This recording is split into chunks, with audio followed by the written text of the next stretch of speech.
realize and understand na yung Diyos na pinaglilingkuran natin, makapangyarihan siya. Amen? Hindi siya yung Diyos na gawa ng kamay ng tao. Hindi siya yung Diyos na kahoy, na bakal, na nasa salamin, na nanatiling nakapako sa krus. Siya ay Diyos na buhay at nabubuhay magpakailanman. Come on! Yes!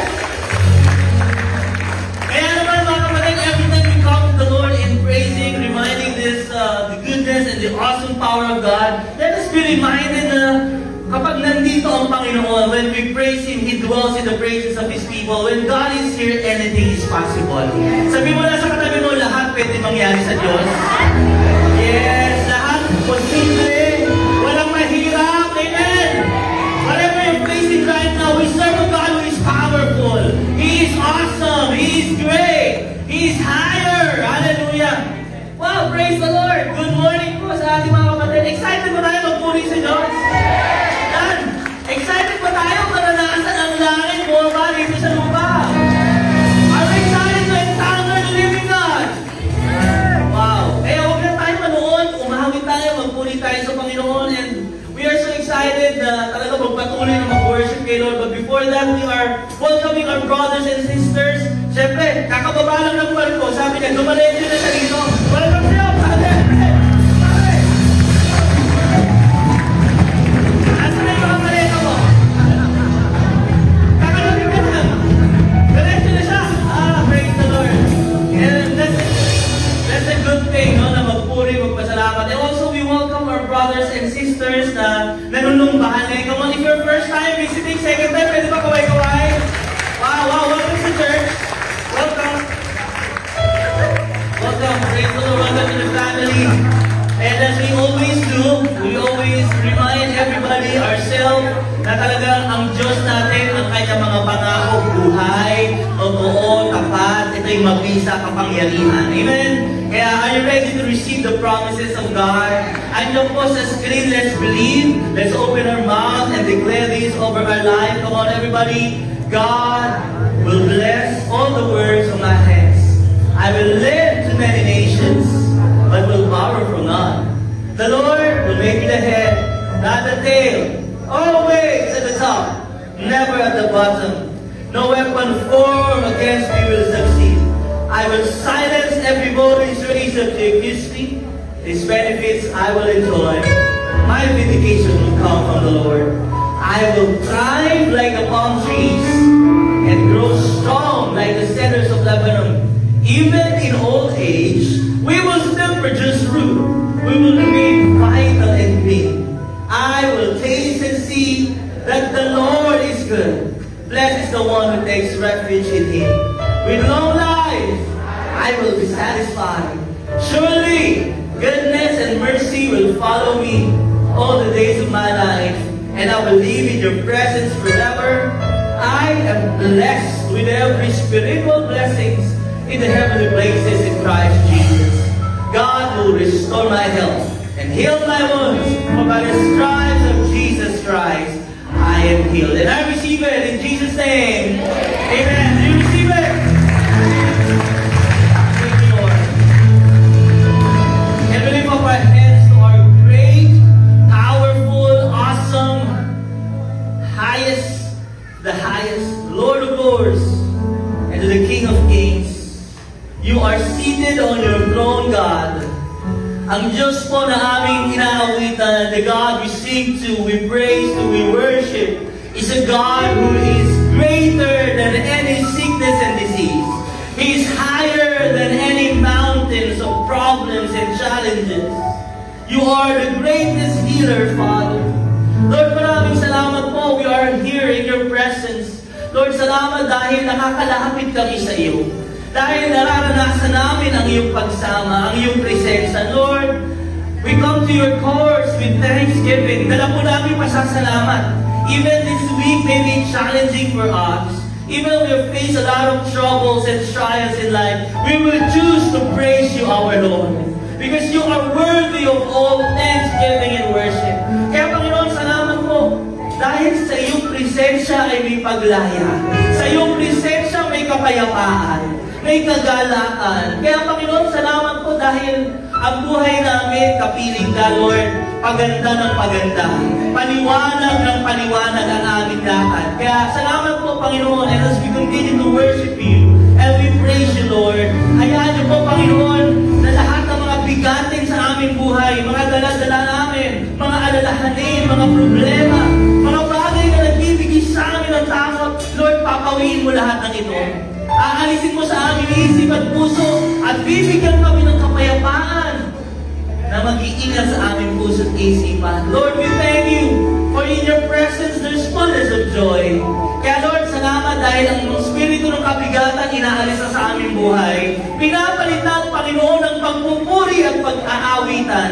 Selebrasyon, Lord, ang mararanasan. Tapos na ang season ng iyakan. There's a season of joy, a season of dancing, a season of celebration as we declare this is a year of thriving. Na-experience mo namin ang pag-unlad, pagsipon ng pag-asa, sisipon ng mga bagong bunga sa aming buhay. Kaya Lord, we will continue to praise and thank you and believing, receiving the blessings you have prepared for your people. Salamat po sa mga pagpapala ang tatanggapin namin sa pangalan ni Jesus. Amen. Come on!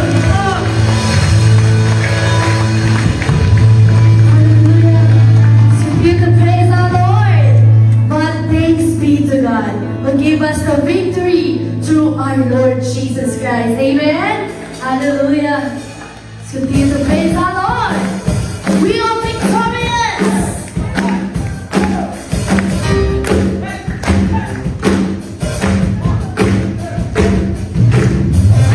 We are victorious. We are victorious. Nothing can conquer us. We are victorious. We are victorious. We are victorious.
tell you great and unsearchable things you do not know.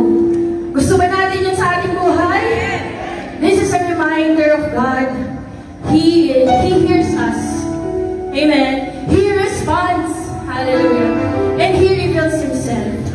Let us be intentional in calling our Lord Jesus Christ. And as we worship, let's be expectant. Expect natin si Lord sa ating buhay. Hindi siya malayo. Malapit lang siya. He will surely manifest Himself.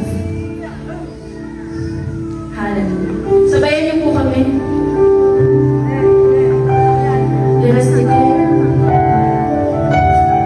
God will manifest Himself in our situation, in our life, in this place today.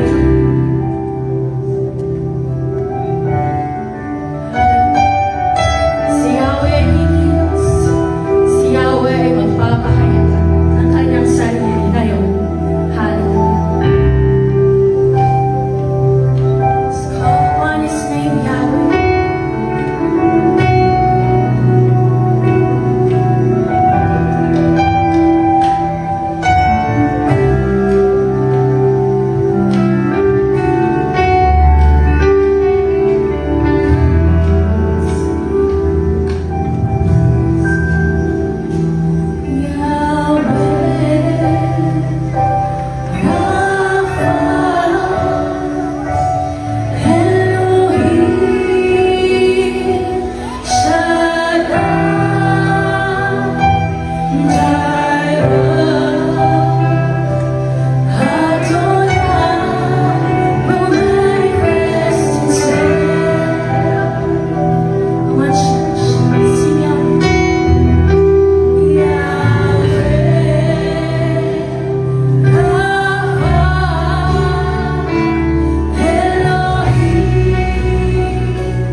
naroon sa kanyang banal na trono.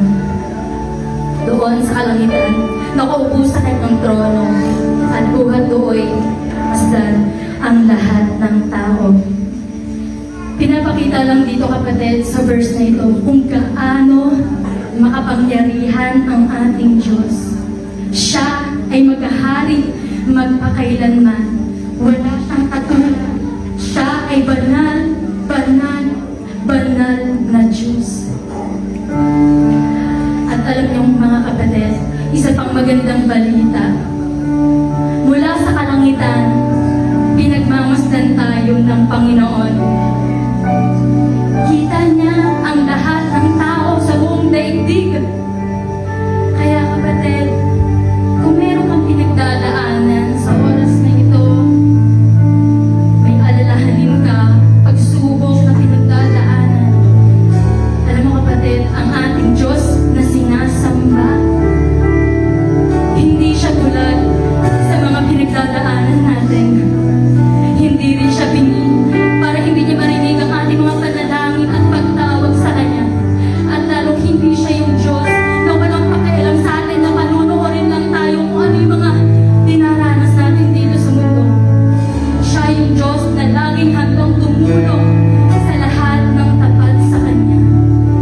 Kaya sa oras nito, mga kapatid, kung paano sumasamba, nagpupuri ang mga anghel sa langit, ay ganun din ang ating gawin dito sa lupa. Sapagkat, alam mo kapatid, higit tayo sa mga anghel kung ituring ang ating Panginoon. Mas mahalaga tayo sa kanila at mas mahal tayo ng Panginoon. Kaya hindi ka niya pababayaan. Sa oras na ito, buksan mo ang iyong puso at isurrender ang lahat ng pinagdadaanan mo sa Kanya. Hallelujah. Thank you, Jesus. You are so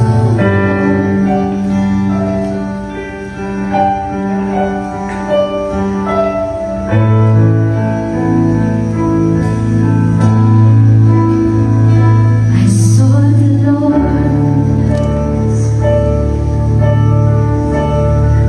seated on His throne. He was clothed in glory, exalted high, and the train of His robe fills the temple, and the angels circle around me, and they cry,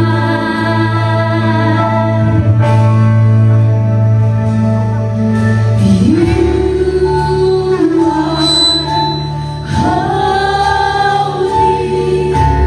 oh so holy. You are holy, Lord.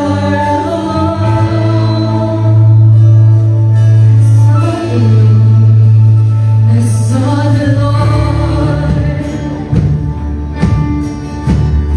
seated on His throne.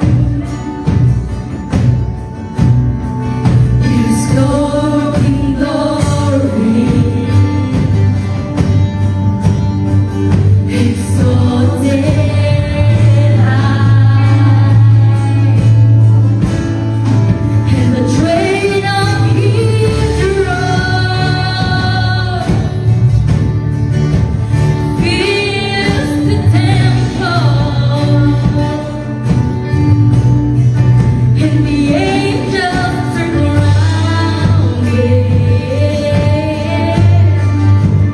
and they cry,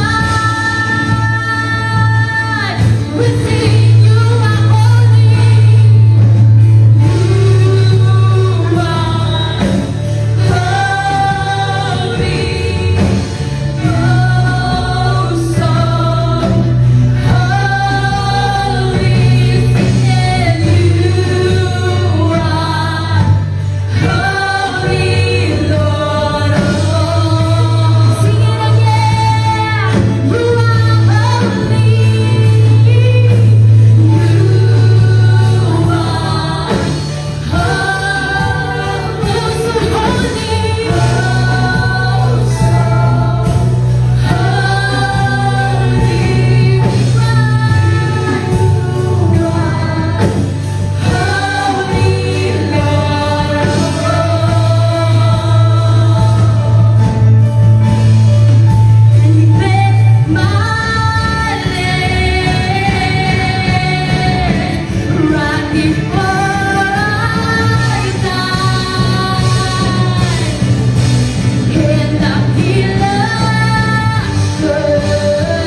not about us. Worship is not about the songs that we sing. Ang pagsamba po ay hindi patungkol kung tayo ba ay na-entertain, nagalingan sa mga tumutugtog. Tayo ba ay nagalingan sa mga umaawit. As we come to the house of the Lord, narito tayo para sambahin siya. Tayo ay binibigyan ng Diyos ng pagkakataon ngayon na makapasok sa kanyang banal na presensya. At isang pintuan dito ay pagsamba. Kaya this time, as we go back to the scriptures, as Jesus was telling us, those who worship the Father must worship in spirit and in truth. Sa ating pong awitin, sa ating pagsamba, ito yung katotohanan, that God is so great and He's so mighty. When the prophet Isaiah saw Him, nung nakita siya ni Isaiah sa throne of heaven, sa templo sa langit, isa lang ang kanyang nakita. He is the center of everything. The temple was filled with the robe of God, the train of robe, punong-puno ang haba ng kanyang damit. Nakapalibot sa buong templo na nagpapakita ng kanyang kapangyarihan. At meron pong mga anghel na pumapalibot sa kanya. These are called seraphims. At dahil nga sa kalingkingan ng Diyos sa kanyang kabanalan, sila'y nagtakip ng kanilang mukha. Ang kanilang pakpak ay nagtakip sa kanilang mga paanan. Sapagkat matindi, makapangyarihan ang kabanalan ng Diyos.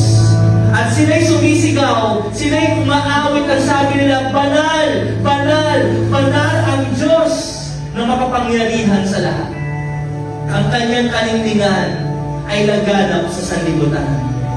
That's why one more time before we end this song to our Lord, can we just close our eyes and you lift up your heads to God? And this is how we respond to Him. His greatness, His majesty, His glory. He is holy, holy, holy. Huwag mong isipin yung Diyos na napapanood mo sa TV. Ito yung nakikita mo sa mga lugar na nasa picture. No, He is not like that. He is in His throne, in heaven. That heaven, the third heaven is greater, is bigger than this earth. Kaya Panginoon, narito po kami para sambahin ka. Narito kami para purihin ang pangalan mo, Panginoon. Kahit hindi kami karapat-dapat, niligtas mo kami. At dahil sa ginawa mo sa krus, Panginoon, kami ngayon ay nagkaroon ng buhay na walang hanggan. And in response to that, we will worship you. Can we sing that first verse one more time?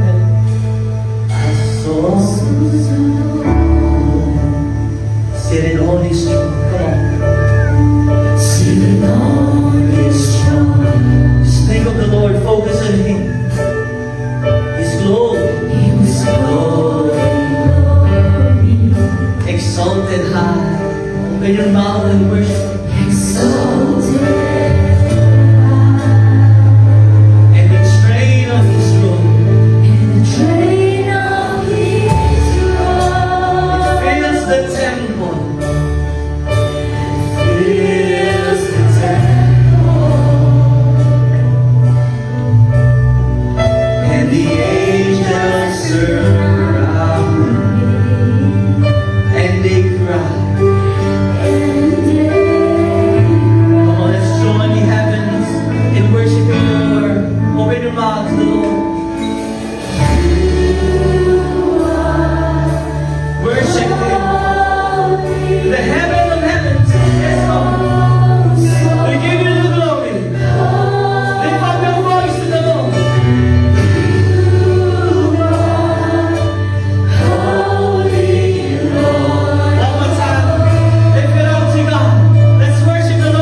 celebrate the Lord in this place? Come on!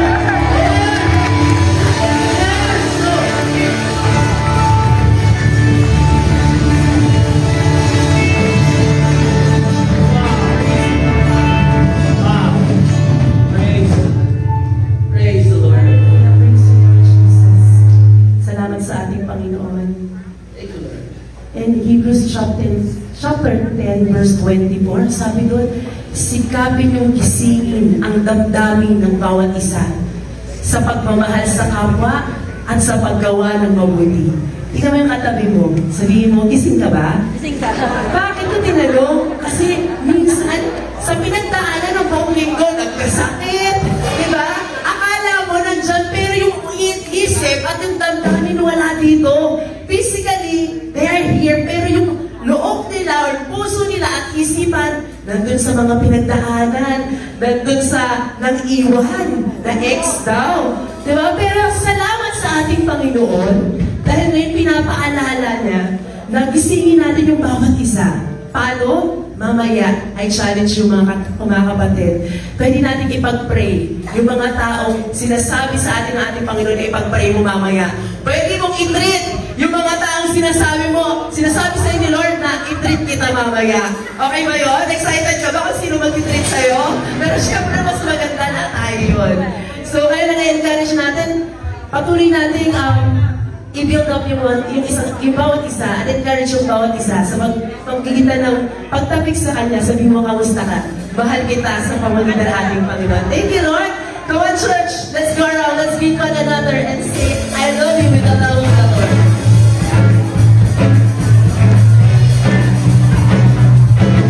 Kamusta ka, kapatid? Kamusta ka? Kamusta ka? Kamusta ka? Ako'y mabuti naman. Ako'y mabuti naman. I'm alright. Yes, I'm okay. How are you, my friend? How are you, my friend? How are you, my friend? How are you? Are you glad? I'm fine, thank you. I'm fine, thank you. I'm alright.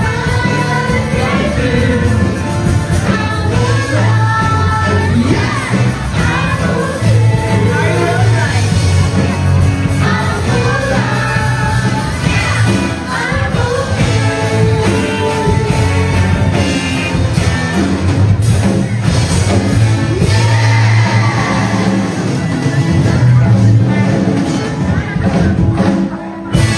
Thank you, Lord. Hallelujah. Purihin ng ating Panginoon. And once again, thank you, Lord, for the life of our worship team and dancing, of course, Pastor Robert, who lead us in worshiping our Lord Jesus. Salamat sa ating Panginoon. And once again, mga kapatid, yung ating mga anak, apo, pamangkin, we have Kids Church at the back. Ayan, pakidala lang po natin sila doon. At may mga hinanda ang ating mga Sunday school teachers na mga activities nila. Thank you, Lord. And syempre, again, welcome natin, syempre para hindi malimutan ang ating patsokolate. Joke lang. Tama-tama, magaling na ako, Brother Efren. Welcome back here at Jesus Coffee Church. Salamat sa ating Panginoon. Welcome back to the Philippines. Ayan, may aftershock na lang yung ating boses. Pero thank you, Lord, sa kagalingan.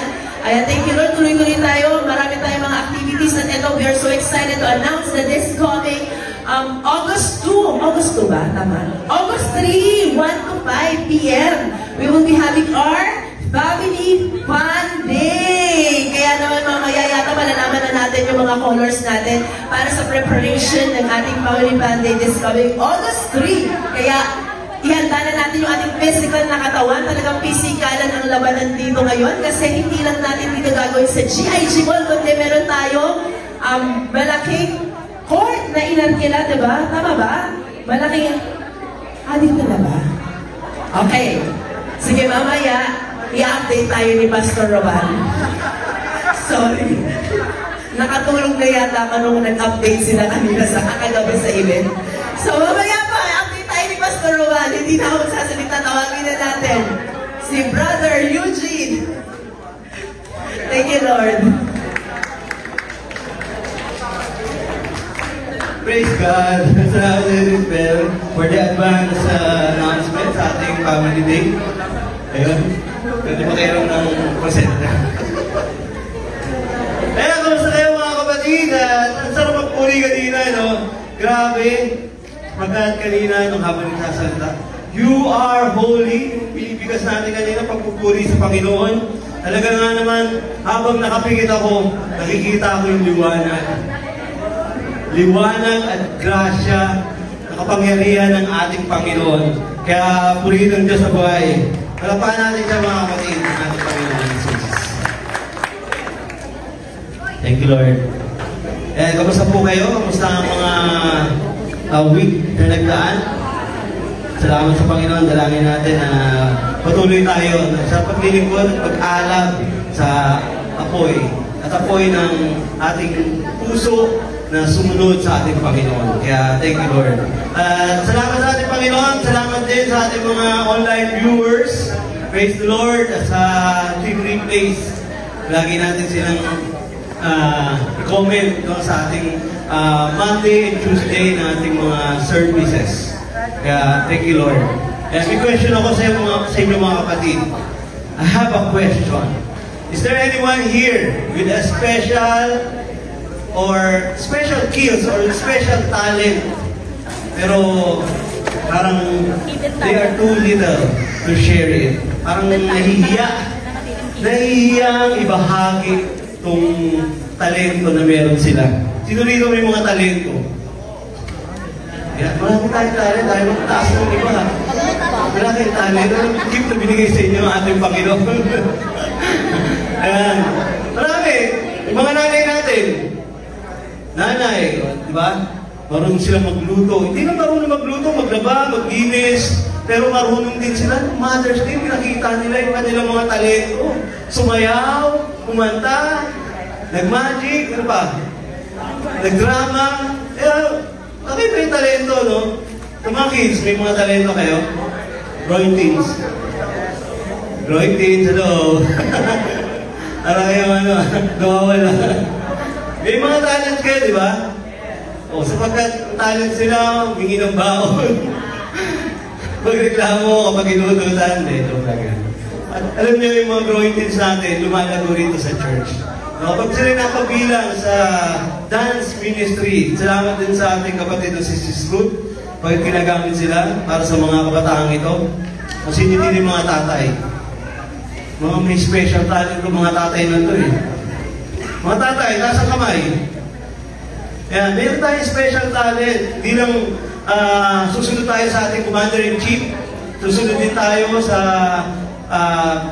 Panginoon. Dahil alam natin na pinagpala rin tayo sa mga karunungan, sa ating pag-business, di ba? May special talent tayo, hindi lang sa pagbabasketball. At hindi lang sa iba pang mga gawain. No? Kaya nga tayo binigyan ng mga talento, mga singing talent na nagagamit din natin. Katulad ni Sis Lola, kanyang pag-awit, no? Nagagamit natin ito sa kanyang trabaho, di ba? Other artists, sa kanyang pagtutog, at iba pa yung mga nagtuturo rito ng teaching. Di ba? Mga nagtuturo, nagagamit din nila sa trabaho. Kaya sabi rito dating tago. Sabi mo, huwag mo itago. Sabi mo, huwag mo itago. Yung talento mo. Binigyan sa iyo ng Panginoon para gamitin yan. At dapat lang na makita sa atin, no, bilang Kristiyano, na tayo ay lumalago. Kaya sabi mo, magliwanag ka. Sabi mo sa kapatid mo, magliwanag ka. Magliwanag ka saan? Sa buhay Kristiyano, at gayon din sa mga talento, abilities, skills na ibinigay sa iyo ng ating Panginoon. Kaya magliliwanag tayo rito. Hindi tayo magliliwanag na magpo-post tayo sa Facebook, tapos magpo-post tayo ng mukbang. Hindi tayo liliwanag doon. Makakita tayo ng liwanag, malamang. Sapagkat pag nasobrahan yung pagkain mo doon sa pagmumukbang, siyempre makakita ka ng liwanag doon. And yung mga iba, tumatalon sa second floor, third floor, dito tumatalon sa mga bangin. No? Tumatalon sila sa ilog. Kaso lang 6 meters ang taas. Pag bagsak nila, plakda. Sigurado makakakita rin sila ng liwanag. Pero hindi yun yung liwanag na liwanag is let your light shine sa pamamagitan ng ating Panginoon. At tayo, binigyan tayo ng mga talento, gagamitin natin to para makita ng ibang tao na tayo talaga nagliliwanag. Kaya do not hide your talent. Kaya nga sabi rito, let your light shine. Amen? Let your light shine. Sabi po sa Mateo chapter 5 verse 15, nor do people light a lamp and put it under the basket. At walang sino mang tao na nagsisindi ng ilawan at tapos tinatakpan nito ng takip. Diba? Tinatakpan ito. Pero sabi ng Panginoon, let your light shine. At kapag ginawa mo ito, pinakita mo ito, lalo na kapag ikaw ay nagsuserve. Kaya kanina, grabe yung experiences natin, naranasan, at sa kapangyarihan ng banal na spirito, naranasan natin yung kakaibang feelings no, habang tayo nag-worship sa ating Panginoon. Kaya nga, dito habang nagpupuri tayo, nadadala rin yung ibang nating mga kapatid kapag nagtataas tayo ng kamay, nagliliwanag din tayo bilang Kristiyano at naaapoyan din sila ng fire of the Holy Spirit. Kaya nga, itong talent na ito, in giving, itong binigay sa atin, dapat huwag din natin itong iikahiya. Huwag natin itong itago, sapagkat ito ang pagpapala na ibinigay sa atin ng Panginoon. Kaya nga, meron tayong kinikita sa ating pagtatrabaho. Right? Sapagkat tayo may kinikita, siyempre meron seeds na tinatawag. Yung seeds na yun yung ating kalakasan na nagmumula sa ating Panginoon. Yun yung ating abilities, wisdom, knowledge, and understanding. Kaya mo nagagawa yung isang bagay sa iyong pagkatrabaho, sa iyong pagbibusiness, at anong ginagawa sa seeds na ito. Kapag tumanggap ka, kumikita ka, siyempre ibabalik din natin sa ating Panginoon para lalo pang mas dumami yung mga pagpapala na matatanggap natin. Yun yung principle na sinasabi dito sa Bible sa Malaki 3:10. Kaya nga subukin nyo ako doon, sabi ng Panginoon. At dito, mga kapatid, mararanasan nyo yung tunay na kapangyarihan at pagpapala ng Panginoon kung tayo ay susunod sa Kanya sa area ng pagbibigay. Kaya nga, be a source of hope, be a source of guidance. Katulad binigay natin sa atin ng Panginoon. He is the source of hope. He is the source of guidance and kindness.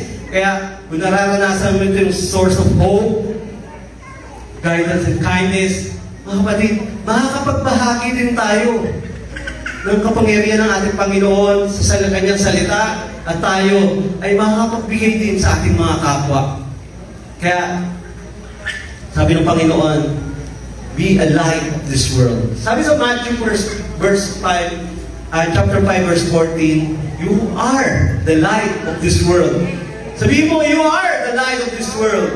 I am the light of this world. Kaya, mga kapatid, dito sa area ng pagbibigay, we can be light of this world. At ito yung principle na tinuturo palagi sa atin. Kapag ikaw nagbigay, babalik sa iyo. Nagsiksik, liglig at umaapaw. Be a light of this world through giving. Kaya samahan niyo ako mga kapatid. Tayo ay taas natin ang ating mga ikapo, ang ating mga pledges, Operation Bangon, and alam natin na maraming tinuturo sa ating Panginoon. Even if we experience hardship in our life, alam niyo yung kapangyarihan ng Panginoon hindi nagkukulang sa atin. Bibigay niya sa atin ang mga pagpapala, sikliklik at umaapaw. If you will believe it, you will receive it.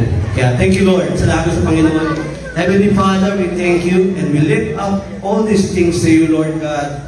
Pati na Panginoon, help us to rekindle the light in ourselves, Lord God, and be a light of this world. Tulungan mo kami, Panginoon, makapagbahagi mong salita, Panginoon, ay magliwanag sa amin sa gayon.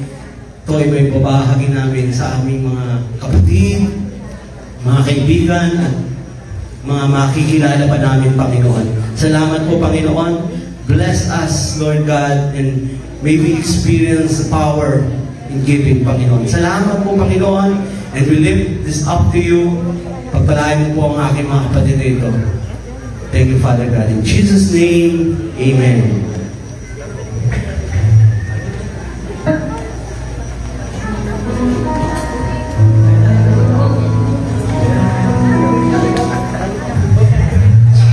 Kami po ang Growing Teens Ministry at Gen Z Ministry o mas kilalang Kombi!